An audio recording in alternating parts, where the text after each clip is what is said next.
Une joie débordante que le maire de la commune de Karimama accueille cet outil de travail important pour sa localité. En réalité, nos communes n'ont pas de route. Donc on a du mal, quand les gens arrivent pendant les inondations, pendant la saison de pluie, on a du mal à leur montrer les réalités de nos communes. Et en plus, les difficultés auxquelles les populations éloignées sont confrontées. Donc le seul moyen de transport, c'est le fleuve.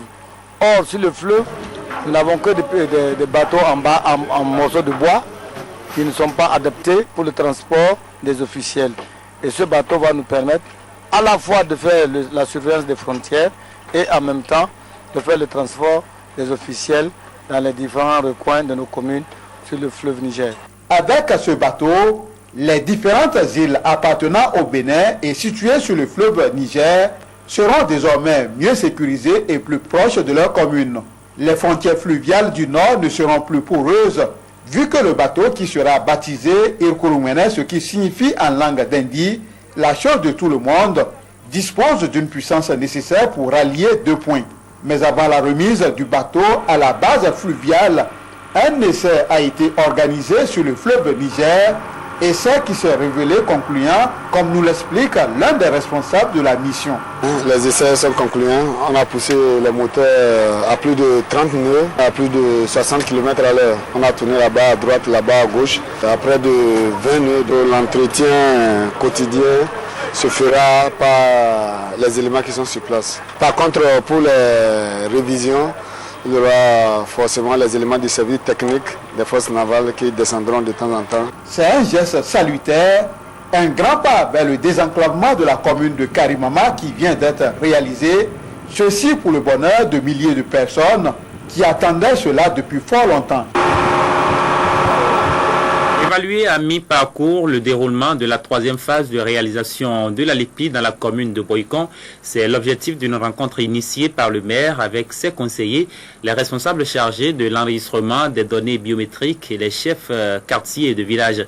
L'autre sujet abordé à cette occasion, c'est la question de la sécurité en cette période de fin d'année. Terence Belou et Henri Gantin. Deux points fondamentaux étaient au centre de cette rencontre du maire avec les chefs quartiers et chefs de village.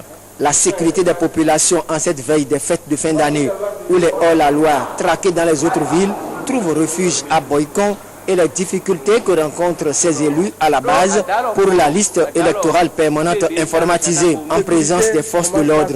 Ces chefs quartiers et de village ont exposé leurs difficultés en matière de sécurité et ont reçu conseil auprès des hommes en uniforme. L'enregistrement biométrique en cours actuellement à Boycon peine à tourner à plein régime. Le grand problème est que ça n'a pas commencé au même moment dans tous les quartiers. Autre problème, c'est que les machines ne sont pas en forme. Ceux qui ont été recensés normalement, ils ont le récépissé avec eux, mais ils n'arrivent pas à retrouver leur nom dans les machines. Autre difficulté, c'est que les gens, normalement, ils doivent rester sur place jusqu'à 17h. Bon, des fois à 16h, on ne les voit plus sur le terrain. On nous a dit qu'ils doivent afficher normalement ce qui est fait. Et ce n'est pas fait à tous les endroits, parce que c'est ça qui doit être fait normalement pour que les populations aillent vérifier s'il n'y a pas des étrangers et parmi ceux qui viennent se faire enregistrer. Les chefs quartiers ne sont pas associés comme cela se doit. Les responsables au niveau communal de la mission indépendante du recensement national approfondi Mirena, tout en reconnaissant les dysfonctionnements notés, expriment leurs craintes. Nous avons eu des kits que nous avons déployés sur les centres de collecte. Mais malheureusement, beaucoup de nos kits n'ont pas répondu. Mais tantôt c'est l'imprimante, tantôt c'est le groupe. Mais ce qui est dommage, c'est presque tous les chargeurs qui ont déconné. À l'allure où vont les choses, nous avons peur pour le délai. Le maire Lucas Tropo ne désespère pas. Nous espérons que les structures, et notamment la Mirena et la CPS, l'EPI, devraient, pendant qu'il y a encore temps, corriger les dysfonctionnements. Et ça donne l'impression d'une organisation totale. Je crois que c'est regrettable. Mais nous gardons espoir, nous voulons être positifs. Nous estimons que à Boycon, il faut que cette troisième phase de l'opération se déroule, mais se déroule dans de très bonnes conditions. Une implication des chefs quartiers et chefs de village dans le déroulement de cette opération pour la mobilisation des populations va certainement contribuer à la réussite de cette troisième phase de la LEPI. Des rumeurs ces dernières semaines ont fait état de la cessation des travaux sur le chantier de construction de l'échangeur de Godomè. Ces informations sont démenties aussi bien par l'ambassadeur de la Chine près le Bénin que par le directeur des travaux neufs. Pour s'en convaincre, une équipe de notre rédaction a effectué une descente sur le chantier. Reportage d'Herman Aniamboussou. Abandon de chantier par les Chinois, blocage des travaux, silence de cimetière sur le chantier. Candidat éléphant blanc. Les titres des parutions foisonnent depuis quelques jours et tirent la sonnette d'alarme sur ce qu'on pourrait appeler calme relativement plat qui s'observe ces derniers jours au carrefour Godomè sur le chantier de construction de l'échangeur, un ouvrage annoncé de troisième génération et dont les travaux ont démarré depuis le 30 juin 2009. Il s'agit là d'un chantier complexe qui a un volet construction des passages dénivelés qui se trouvent être essentiellement en béton et un volet aménagement routier au sol accompagné de construction de 2 digues. Étant donné la faible portance du sol et la climatologie béninoise, l'entrepreneur chinois qui assage les travaux a préféré commencer par les travaux béton, étant entendu que les travaux n'ont démarré que le 30 juin 2009. Cela voudra dire que les travaux ont démarré effectivement en pleine saison pluvieuse. Si pour certains journaux les investigations demeurent toujours infructueuses, d'autres plus critiques pointent d'un doigt accusateur la part de financement de l'État béninois. Vous avez constaté comme moi que depuis février 2009, les sinistrés ont été totalement dédommagés et les démolitions ont eu lieu sans tambour ni trompette. En ce qui concerne les déplacements du réseau, modernisation des réseaux, le gouvernement béninois a signé des contrats de prestation de services avec la SBE, la SONEP et Bénin Télécom, qui sont les 3 concessionnaires des réseaux dont il faut libérer l'emprise. Et vous pouvez aller chez chacun de ces concessionnaires. Les 3 concessionnaires ont déplacé totalement leur réseau et la modernisation est en cours au rythme d'avancement des travaux de l'échangeur. Ces travaux de béton qui rassemblent beaucoup de monde, à savoir coffreurs, ferrailleurs, manœuvres, maçons et beaucoup d'engins étant terminés, l'entrepreneur chinois a libéré tous les ouvriers. Il y a moins de travailleurs sur le chantier, c'est ce qui donne l'impression que plus rien ne se fait. Mais en fait, il y a encore sur le chantier, vous pouvez aller vérifier, plus de 50 Chinois en train de travailler.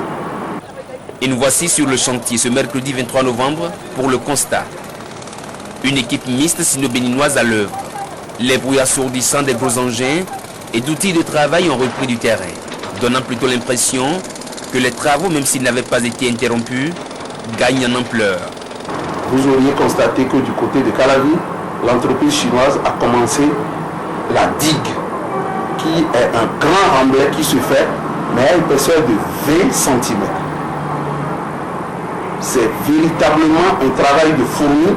Ceux qui ont bien suivi les digues, les remblais d'accès au niveau du passage supérieur de Galerie, comme au niveau du passage supérieur de Boïkon, auraient constaté que lorsqu'on arrive à ce niveau, les travaux vont très lentement parce que le laboratoire de géotechnique n'accepte pas qu'on mette une grande épaisseur. Quand on met une grande épaisseur, on n'a pas la compacité nécessaire qu'il faut, on n'a pas la densité nécessaire qu'il faut. Or, il ne faut pas faire un piège à accident. C'est entre gouvernements que ça se déroule et non entre un gouvernement et une entreprise. Il n'y aura pas d'abandon de ce chantier tant et aussi longtemps que l'ambassadeur de Chine au Bénin serait présent au Bénin. Le chantier tourne au rythme technique. Plus aucun engagement ne reste à assurer de la part du gouvernement béninois. Ce sont là des propos plutôt rassurants du directeur des travaux neufs qui annonce de nouvelles descentes de son ministre sur le chantier dont la fait contractuelle des travaux est prévue pour décembre 2011. Deux nouveaux syndicats étaient en congrès ce week-end à Cotonou.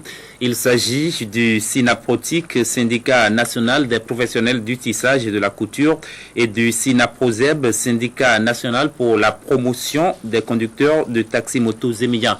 Ces deux congrès jumelés se sont tenus dans les locaux de la Bourse du Travail sous la présidence du secrétaire général de l'UNSTB.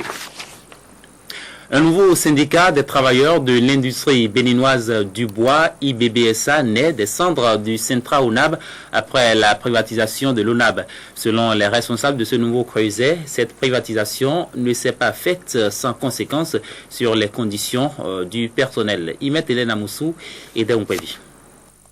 Comment expliquer l'opacité qui entoure l'exportation des produits, voire les recettes qui en découlent? Comment comprendre que le nouvel employeur applique de façon sélective la convention collective du personnel, bien qu'il ait pris l'engagement de la respecter intégralement dans les documents de transaction? C'est pour trouver une réponse à toutes ces interrogations qui jalonnent leur vie que ces travailleurs de l'ONAB d'alors, aujourd'hui personnel de l'industrie béninoise du bois, IBBSA, se sont réunis en congrès constitutif afin de se doter d'une organisation syndicale qui va désormais défendre leurs intérêts matériels, moraux et professionnels. Un acte qui constitue la seule et unique démarche pour résoudre les multiples problèmes de ces travailleurs avec leurs nouveaux responsables. Ces problèmes ont pour nom la non-intervention du comité de suivi de la gestion de IBBSA, le dysfonctionnement du conseil d'administration installé dans les conditions très peu orthodoxes dans un restaurant à Cotonou, la défense des 35% des actions de la partie béninoise, en particulier les 5% des actions du personnel de l'ONAB et de IBBSA. À peine sorti des entrailles de ses initiateurs, le Centra IBBSA a enregistré l'adhésion d'autres syndicats frères acquis à la même cause, l'homme au cœur de toutes les politiques de développement. La CSA Bénin, depuis sa naissance, a toujours exigé que l'homme soit au cœur de toutes les politiques de développement. Vous n'avez pas à apprendre à lutter. Vous êtes né de la lutte et vous êtes né dans la lutte. Et pour nous, à la CSA Bénin, ce n'est pas en réalité un syndicat qui naît, c'est une gémination de Centra ONAB.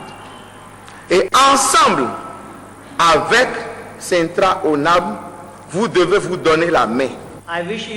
Pour le représentant du directeur général de la société, Jupiter Impès Sarl, la naissance de ce syndicat est un acte salutaire et son administration a beaucoup œuvré pour l'amélioration des conditions de travail du personnel. Le bureau élu aura pour mission première de créer la bonne ambiance au sein des travailleurs et surtout la collaboration entre employés et employeurs pour la bonne marche de l'industrie. Séance d'information ce vendredi à la CCIB de Parakou sur les instruments néerlandais d'appui à la promotion du secteur privé au Bénin. Présidée par le ministre des Petites et Moyennes Entreprises, cette rencontre a été rendue possible grâce à la collaboration de l'ambassade des Pays-Bas. Jean-Christian Ouvenon.